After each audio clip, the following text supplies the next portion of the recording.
LittyTitty, and today I'll be discussing why the Lions could still, as of right now, halfway through the season, win Super Bowl 51. As you probably know, the Chicago Cubs just came off winning their first World Series since 1908. They just snapped their 108-year streak by beating the Cleveland Indians, who will support my example, as I feel that the Detroit Lions can gain confidence from this happening. Now, the Cleveland Indians are the perfect example because after the Cleveland Cavaliers won their NBA championship, they went from a 38-30 team to finishing off 94-67, improving their winning percentage after the Cavs won from 1.26 winning percentage to 1.51, and that's amazing. 0.3% means a lot, especially in the world of sports. So if you're winning by just that much more, you're winning a lot of games. And so that brought them to the World Series. As I told you, they lost to the Cubs. The Cubs would therefore be our influence. Now, don't get me wrong, I was going for the Cubs only because I hate Cleveland, specifically the Indians. I'm not a big hater of the Cavs, but the Indians, If you've paid any attention to football so far this year, you know exactly why our success has been pretty popular. And it's because of our quarterback, Matthew Stafford. Now, he has been having an elite season thus far. And as of right now, he has 67.7 completion rating, which is 0.5% better than last year, which was his best year for completion. And so far, like I'm saying, we're about to enter Game 9, so we're about to enter the second half of the season.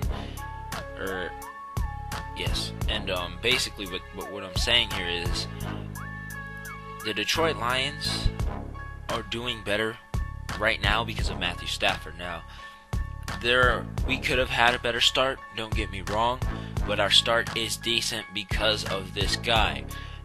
If you look at his touchdown and interception ratings thus far, he has 16 touchdowns and only 4 interceptions. If you were to double that, 32 touchdowns and 8 interceptions for the whole season, those are amazing stats. And if he actually did get those stats, 8 interceptions would be his career low. Now, if you've paid attention to Detroit Lions football, which most haven't, but if you're a Lions fan, you know this. The last half of last season, and just last half of most seasons, he does significantly better than the first half. Now, if we're looking at that, looking at his first half of this season, and you're saying he can be better in the second half, we are looking at unleashing a monster. Now, this could be a problem for every team who is not Detroit. Now, if we have that happen, he is going to have amazing numbers, and I feel like this is true, when he steps up, the team steps up. And in Detroit Lions history, that's always been the second half of the season.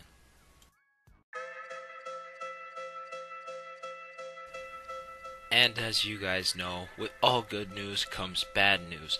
Now, with our Detroit Lions team, as they are doing pretty decent, there are a lot of things that need to change. So let's start off with the offense.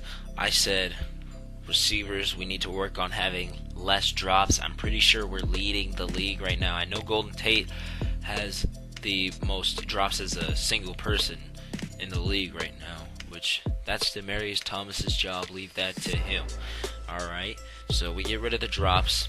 That will vastly improve our offense. And our offense has been pretty solid, so there's not too many things wrong with our offense. Otherwise, better blocks from the O-line for the run. Pass blocking, I'm going to tell you, has improved drastically. I think Glasgow and Taylor Decker were amazing additions to the team at the line, and they've been showing out. And this is their rookie season, so for O-linemen, things normally only get better. So the run blocking is definitely improved as well. I just say keep it up. Just improve a little bit more. And that's all I gotta say for the offense and the defense. This is where most of our problems are. We have Ziggy Ansah got hurt in week 2, I believe, versus Tennessee. He had a high ankle sprain. He's just recently coming back, and his first game back, the Ziggy effect was felt. He caused a few offside jumps. Also, the atmosphere of the Detroit Lions Stadium, Ford Field, was a help to Ziggy Ansah and the D-line for that. But specifically, it was the person standing in front of Ziggy Ansah who got him to jump twice. So Ziggy's effect has truly been noticed, but we've got to get him back to that Pro Bowl form, and that would really help our team. So that's one thing. The D-line also, this is for the whole D-line, we need to improve our run stop. Now, against Houston, we got ran over, and that's why we lost the game. We had a chance to stop them in the end and try to get the ball back, score, and tie it up, take it to overtime at least. But they were just trying to run the clock out, and they ended up running all the way down the field, and that's when I turned off the game because they were in field goal range. But what happened was we ran out of timeouts and they ended the game. It's because they were running us over towards the end, and they had kind of been running over us throughout the whole game. So that's something we need to fix for our defense. Our cornerbacks, the coverage, in the beginning of the season, it was really hard to watch. Chicago, all our receivers were just getting mossed. We have short receivers, and that's kind of a problem. So they were just getting mossed versus Chicago. Coverage has been, it's been pretty whack. I'm going to tell you that. Now, we just acquired from Tampa Bay cornerback Jonathan Banks. Now, Jonathan Banks is a pretty solid cornerback, and that's why I believe he could help improve our cornerback efficiency, our pass blocking game, basically. Now, I'd like to point something out. Jonathan, I think it's Johnson Badamosi, he has been improving. He's been fitting in with this defense pretty well, and I'm very impressed. He started out, and it was kind of hard for me to watch him. I was very irritated with his play, but over the past few weeks, he's been developing more of a leadership role for our defense, and especially now that Darius Slay is gone, he has stepped in his place, and even just last week got his first interception.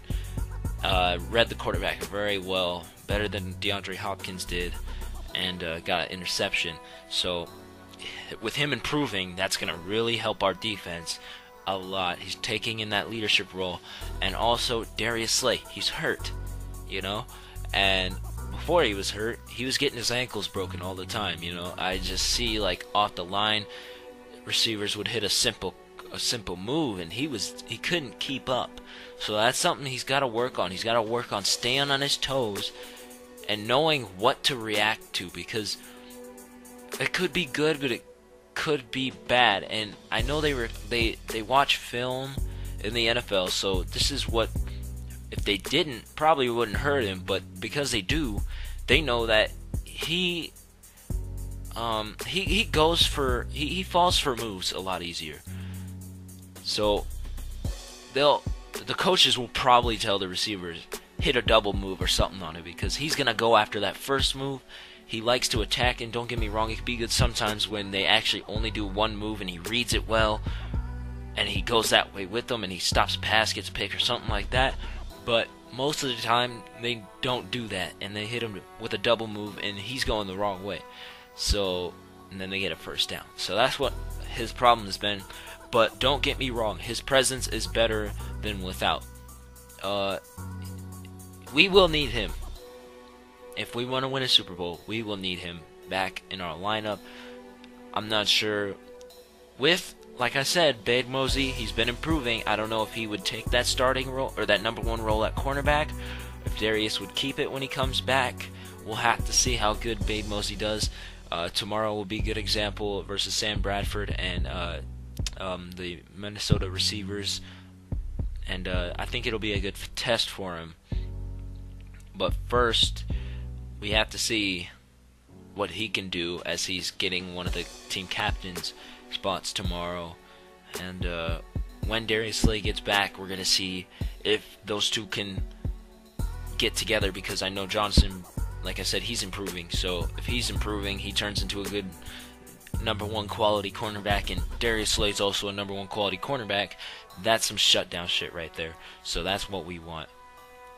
And last but not least, this isn't really 100% controllable, but injuries have been a bitch this season.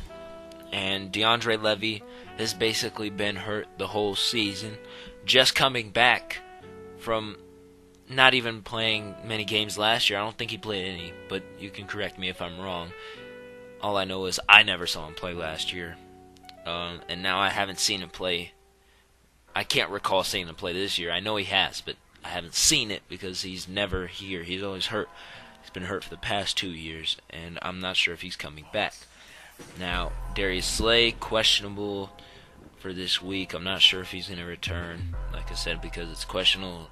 Ziggy's getting back from his injury.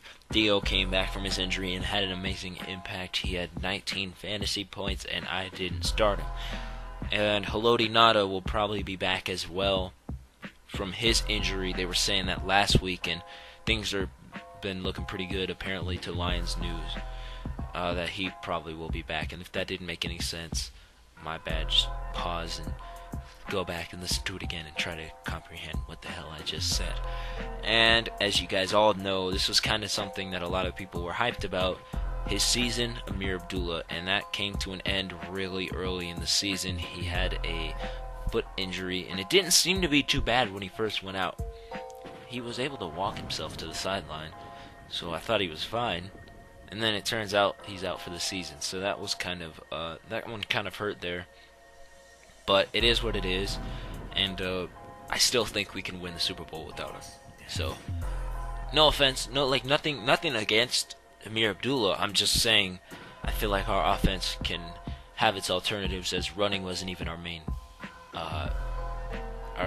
strong suit in the first place. Alright, and to finish off, I want to go over my schedule predictions for the rest of the season. I have up there my predictions so you can see. I'm going to explain why. I think I just said explain. Explain why I believe that will be the outcome, and as you can also see what we have so far. I believe tomorrow actually, we will beat the Vikings. They lost 2 in a row. We just lost our game against Houston last week, but I feel like just something tells me we're gonna win this game. A little bit more than something told me about last week in Washington, and even just the past 4 games. Something's told me more we're gonna win this one than I've had a feeling for those other ones. Also, we're gonna beat the Jaguars. After our bye week, we're gonna have a week. I think that's when we're gonna really get together. And that's when we're really going to start becoming playoff mode kind of team here. So we're going to definitely beat the Jaguars. They're not doing as good as a lot of people expected them to do. They did pick up a lot of great players, and they have a lot of talent, just they're not coming through together as a team. And I think we can exploit that and take advantage of that. Then you have, I say we lose to the Vikings at home. Now, I feel like that's when the Vikings are going to kind of hop back on their ship. Probably week 10 or week 11, they're going to start getting back in their groove. And they're going to come and want to beat our ass at home, because we beat their ass at their home. So who else? Who wouldn't, And then I say we're going to beat the Saints in New Orleans. I might hit that game up, so if you are, let me know. I might even go to that Vikings game, which I say we're going to lose. So I'll let you guys know before I go, and I'll probably make a vlog about it or something like that. Or a vlog. I'm not sure which term I'm supposed to use. But anyways, let's get this wrapped up. Saints, we win. They have a terrible defense. We're going to take advantage of that. Our defense should be good enough to at least give us the better step forward, if you know what I mean. The Bears, come on, it's the Bears. I don't know how the hell we let them win last time. We're not letting that happen again.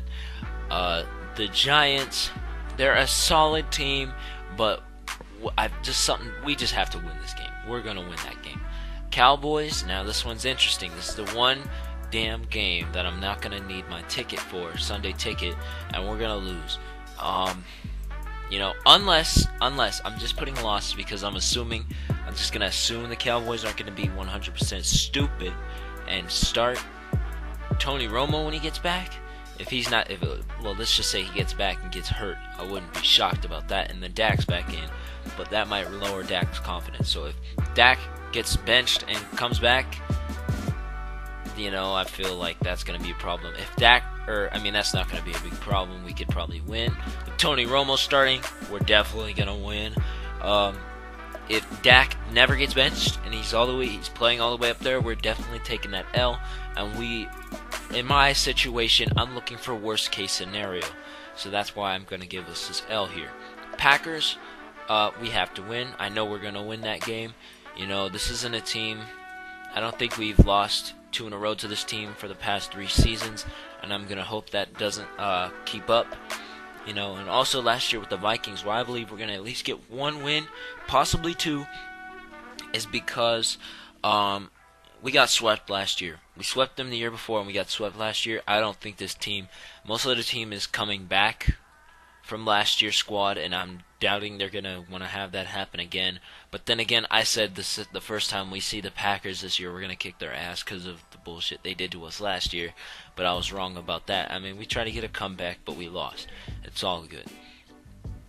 We are getting 1 win for sure against the Vikings. So whether we switch up tomorrow as a loss and then November 24th as a win, either way it's happening. We're getting 1 win against Minnesota. So that, I feel like I'm correct. Dallas possibly a win, and that would, like I'm saying, my worst case scenario schedule, we're going to end at 10-6. And that's got to be good enough to get us in the wild card. So if you guys enjoyed, please like, comment, and subscribe. I do apologize for not having any videos recently, but I have some more news, so stick around for just like 1 more minute. Sorry, my dog just ran into the table. Listen just 1 more minute, and I'll tell you.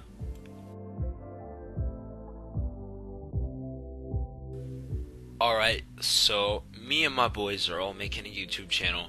Okay, I understand the title is silly, but we're a bunch of teenage boys, and that's why it's this name, and it's going to be a fun channel. It's going to be kind of similar to this one, but it's a group channel. Me and my boys, we're all going to be having fun, you know. Check it out if you want. It's going to be called LittyTitty. Yep, that's right, LittyTitty. And if you go on my channel, it is on the page where it says partners. You'll see it.